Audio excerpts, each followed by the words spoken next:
মানুষ এই বিজনেসে জয়েন করলো বা এই 2জন মানুষ যে 80% কাজটা আপনার কমপ্লিট হলো, 2জন মানুষকে আপনি রেকমেন্ডেশন কমপ্লিট করতে পারলেন। মানে মান্থ 1-এ আপনার টিম মেম্বার কতজন হলো? 2জন। এবার আপনার টোটাল টিম কতজনের হলো? তাহলে 2জনের, রাইট? মান্থ 1-এ। এবার স্মার্ট ভ্যালুর ইনকাম প্রসেসটা কিরকম রয়েছে? যখন আপনার রাইট সাইড এবং লেফট সাইড মিলিয়ে 1:2 অনুপাতে 3জনের একটা টিম তৈরি হবে বা 300 মাইলসের একটা সেলস কনফার্ম হবে, তখন গিয়ে কিন্তু আপনি একটা 1500 টাকার চেক পাবেন। এবার এইখানে কিন্তু আপনার কোনো রকম ইনকাম আসলো না।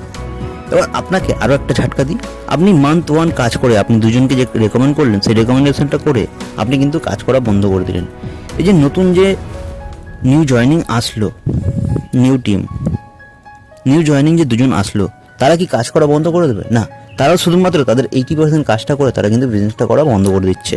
চলুন কীভাবে। মান্থ 2-তে এই যে 2জন আসলো, তারাও নিজেদের 80% কাজটা করার জন্য 2জন করে